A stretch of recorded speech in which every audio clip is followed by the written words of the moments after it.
À présent, la rediffusion de La Parole est à vous. La parole est à vous. Jeudi 30 mars 2023 est consacrée à la production de poissons en Côte d'Ivoire, une production qui couvre seulement 20% de la consommation nationale. Le pays doit donc importer du poisson pour couvrir les 80% des besoins restants, ce qui coûte environ 400 milliards de francs CFA à l'État. Pour corriger ce déficit, le ministère des Ressources animales et halieutiques vient de concevoir un projet dénommé Pro Aquacole qui va développer donc l'aquaculture en vue d'assurer une couverture totale des besoins. Que vous inspire donc cette décision? Comment, selon vous, intéresser les Ivoiriens à l'aquaculture? 2 numéros pour participer aux échanges, le 27 20 25 44 48, le 27 20 24 27 87. La parole est à vous de ce jeudi, réalisé par Valentin Kwasi et Ouassa Traoré. Seoulou Simplice, vous nous appelez de Tarbo. Bien entendu, merci bien, M. Pavan. Alors, cette question vraiment m'intéresse suffisamment parce que aujourd'hui, le président de la République est en train de faire des efforts extrêmes à l'égard de nos jeunes frères qui sont encore là, à côté de nous. 400 milliards, M. Kablan, c'est énorme, hein? C'est énorme. Alors, si aujourd'hui, il y a des structures qui vont être mises en place pour que la jeunesse soit formée, vraiment, c'est une chose à saluer. Je vais vous donner un exemple simple, M. Kablan. Vous arrivez à Tabo, comme j'ai l'habitude de le dire, peut-être vous allez me traiter comme ambassadeur de Tabo, mais c'est bon. Ici, le poisson aujourd'hui, là, on est à côté du fleuve, le Bandama, M. Kablan. Mais je vous parie que vous ne pourrez pas trouver une glacière remplie pour retourner à Abidjan. Parce que simplement, la jeunesse ne pratique pas cette activité-là. Ce sont nos frères, peut-être la CEDEAO là, qu'on voit sur le fleuve en train de ramer et puis apporter une petite quantité de poissons. Donc, je salue vraiment cette initiative, que vraiment ça soit répandu un peu dans les villes qui sont, je crois, lagunaires, comme Jacquesville, Dabou. Les centres de formation sont installés, on motive nos enfants. Même à partir de l'école déjà, on peut leur dire que voici les activités porteuses. Ce n'est pas forcément s'asseoir dans les bureaux hyper climatisés à Abidjan ou bien la fonction publique. Il y a des choses aujourd'hui qu'on fait qui sont rentables, M. Kablan. Alors, M. Seoulou Simplice, à Tarbo, l'activité, tout existe pour que la pêche soit abondante, n'est-ce pas?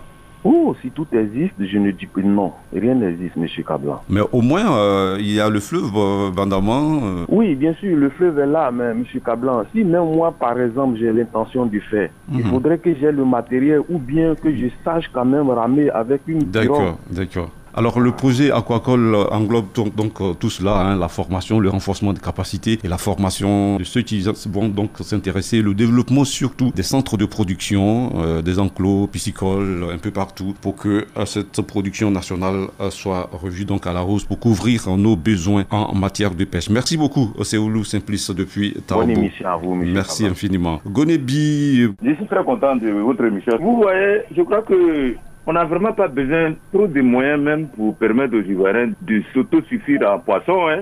Moi, je vais vous donner un exemple d'un cadre de Blanc-Fla, dans la région de Bois-Flé. J'habite sur le Gonesse. Qu'est-ce qu'il a fait? Il y avait un petit lac, et il y avait une petite rivière, mais il a transformé ça en lac. Vous me suivez, hein? On vous suit. Oui, il a transformé ça en lac. Donc ça fait que bon, le planteur ou bien le villageois qui peut-être ce soit revenu du champ qui n'a rien, il s'en va pêcher le poisson. Il y a même un groupe de personnes qui s'en vont pêcher les poissons et puis ils approvisionnent le village. Donc moi je pense qu'à ce niveau-là, dans les petites régions, soit ça peut être à Saint-Fra, à Boaké, un peu partout, les petites rivières là, on peut transformer ça en lac et puis ça peut approvisionner le pays en poisson. C'est un peu mon intervention. Et je remercie les fidèles auditeurs de Radio Côte d'Ivoire. Merci beaucoup. Merci beaucoup, M. Gonebi, pour cette expérience que vous venez donc de partager sur Radio Côte d'Ivoire concernant donc le développement de la pêche dans notre pays afin de couvrir les besoins de notre pays en matière de consommation de poissons. Kwasi Benjamin, vous nous appelez de Grabo. Oh oui. On vous écoute, M. Kwasi. Vraiment, c'est très bon, c'est très bon. On remercie le président de la République. Parce qu'à Grabo, ici, moi, je suis à 12 km du Cavali et toujours, voilà, la mer. Mais on n'a pas du poisson. Et avant, la brousse, nous, en brousse, on bénéficiait un peu des viandes de brousse. Actuellement, il n'y a plus de brousse. Si tu as l'argent sur toi, tu ne sais pas ce que tu vas payer pour manger. Donc vraiment, c'est très bon. Je vous remercie. Merci beaucoup, M. Kwasi Benjamin, qui a été très bref, hein, M. Danyogo. Alors, je vous demande, est-ce qu'à Dabakala, la pisciculture est pratiquée dans la région? Bon, je dirais pratiquement non, parce que ceux qui font la pêche ici, pratiquement, c'est nos frères de la sous-région. C'est rare de voir un diminué pêcheur, aquaculteur. Il y a des diminués qui sont éleveurs, il y en a, mais aquaculteurs là, s'il y en a, peut-être c'est 1%. 1%. Voilà. Donc je voudrais d'abord remercier le président de la République pour le souci qu'il a pour l'aquaculture en Côte d'Ivoire. Mais je voudrais d'abord appeler le gouvernement à créer, si possible, un ministère chargé de la pêche. Parce que depuis l'indépendance de la Côte d'Ivoire jusqu'à aujourd'hui, je n'ai pas encore vu un ministère chargé de la pêche. Dans aucune région de Côte d'Ivoire, il n'y a pas de directeur régional de la pêche. Il n'y a pas de directeur du département de la pêche. Monsieur oui. Daniel, alors vous dites qu'il n'y a pas de ministère de la pêche en Côte d'Ivoire. Mais il y a le ministère des ressources animales et halieutiques qui s'occupe de la pêche. Cela englobe l'activité de la pêche. Mais monsieur Charles Cablan, je suis d'accord avec vous. Mais dans quelle région de la Côte d'Ivoire on trouve un directeur chargé de la pêche? Il n'y en a pas. Il faut créer ce ministère-là. Je connais d'autres pays, comme la Mauritanie, le Sénégal, où il y a un ministère chargé de la pêche, qui encadre, qui forme les différents pêcheurs. Ce qui va encourager les jeunes gens à faire de l'aquaculture. Puis on va mettre à leur disposition des moyens nécessaires, les moyens modernes pour faire la pêche. En dehors des peuples lagunaires de la Côte d'Ivoire, à l'intérieur du pays, moi dans mon propre village, nous avons une retenue d'eau qu'on appelle barrage. Et cette retenue d'eau est exploitée par un frère de la sous-région. Aucun fils de mon village même ne s'intéresse à ce barrage-là. D'ailleurs, il ne sait même pas nager.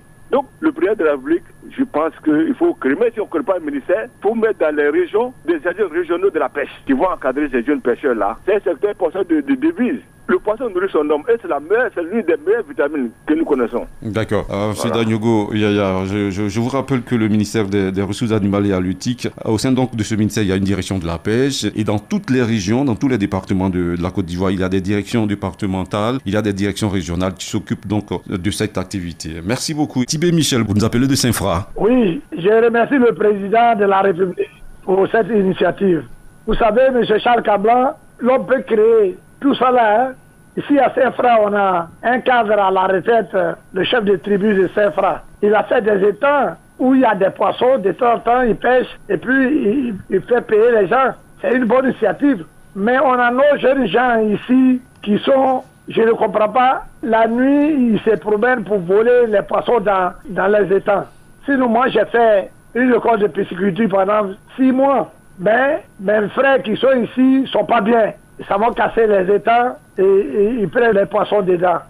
Voilà. Ici, on a notre cadre, on a un cadre, un bon cadre même qui a donné l'exemple. Alors, donc, pour faire ça là, c'est pas ridicule.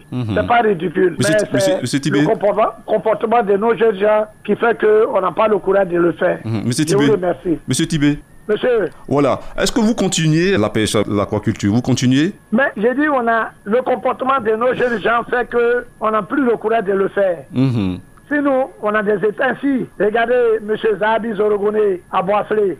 Et aujourd'hui, il y a un grand lac où les gens, chaque soir, les gens passent là-bas pour payer le poisson. C'est un exemple. Donc, mais c'est le comportement de nos jeunes gens ici qui fait que les gens n'ont pas le courage de Il ne faudrait pas vous décourager.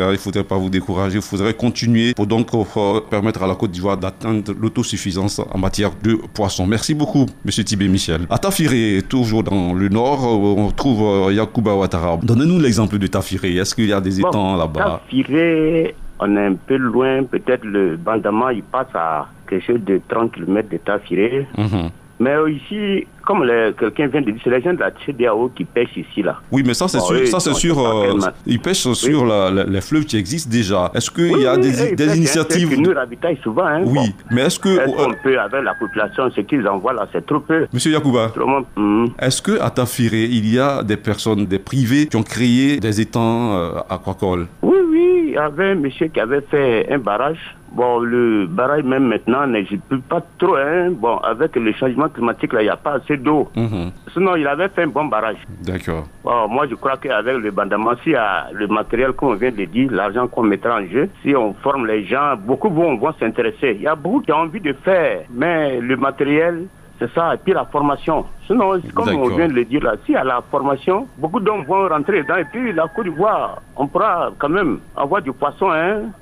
C'est le matériel qui manque. D'accord. On a bien compris votre requête, monsieur Yacouba Ouattara, depuis donc Tafiré. Alors, je rappelle que l'objectif de ce projet Pro Aquacole, lancé le 21 mars dernier à Jacquesville, l'objectif est donc de contribuer à la fourniture des poissons de haute qualité, tout en assurant le renforcement des capacités opérationnelles et techniques des structures de production dans le vin et améliorer aussi l'accès des pisciculteurs à des aliments de qualité et la construction de centres appliqués spécialisés en aquaculture. Nous sommes maintenant à Ara, c'est dans le Moronou, je pense bien, hein. Édouard Bosson, c'est Ara dans le Moronou. Oui, à Ara, dans le Moronou, bien sûr. On salue tous les habitants de Ara. On vous écoute, monsieur Bosson. Le sujet est plus que d'actualité.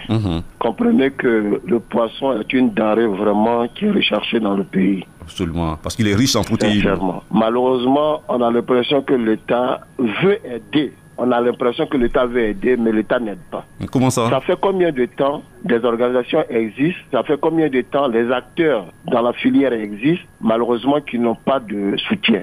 Tous les produits, c'est-à-dire que tous les poissons viennent d'ailleurs. Alors que dans la sous-région, on constate que les gens ont freiné l'importation du poisson. Là-bas, on appuie les acteurs pour qu'eux-mêmes produisent, pour qu'il y ait une autosuffisance dans leur pays. Mais chez nous, ici, ce n'est pas le cas. Il y a beaucoup de structures qui existent. Il y a combien d'années, pratiquement, on fait des formations sur formation? On ne nous assiste pas. On annonce projets, on annonce des choses à coût de milliards. Mais il n'y a pas de suivi, il n'y a rien.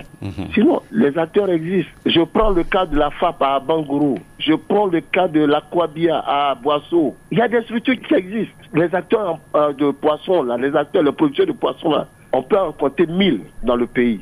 C'est-à-dire qu'il suffit simplement que l'État ait la volonté d'appuyer les gens. Vous allez voir, on va s'autosuffire. Monsieur Bousson. Même État, là, c'est le même État qui importe les poissons d'ailleurs. Monsieur Bousson. C'est les mêmes gens qui importent les poissons. Monsieur Bousson. Oui. Alors quand vous parlez, vous êtes acteur de la pêche, vous-même? Bien sûr. D'accord. Alors quand vous parlez d'appui, qu'est-ce que vous voulez concrètement? Vous voyez, pratiquement, on n'a pas de moyens. Le coût de l'aliment en poisson est trop cher. Le coût de l'aliment, ça fait que quand tu finis de produire un poisson, le coût de revient devient cher. Ça devient cher. Pourquoi? Parce que tout ce qu'on prend pour nourrir les poissons, là, nous avons la matière première ici. Nous avons des gens qui savent fabriquer l'aliment de poisson.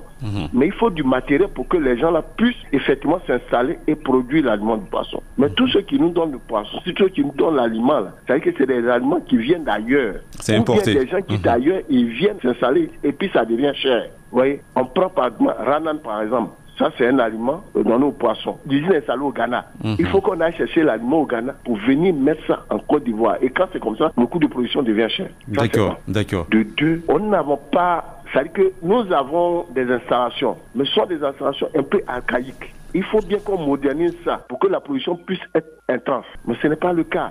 D'accord. Il faut, comme je le dis, les acteurs existent. C'est-à-dire que les producteurs, il y en a plein dans ce pays-là. Que ce soit ici, au sud, au nord, partout, il existe des producteurs. Nous avons fait plusieurs, nous avons participé à... D'accord. Monsieur Bousson, on a bien compris, on a bien compris votre cri de cœur. Vous êtes acteur, vous avez donné de bonnes informations. On pense que le projet lancé donc le 21 mars prend tout en compte. Vous avez parlé d'aliments, effectivement. Oui. Le projet, dans son déploiement, va améliorer l'accès des pisciculteurs à des aliments de qualité. On a entendu parler du projet. Voilà. Le projet, je pense que le projet va corriger...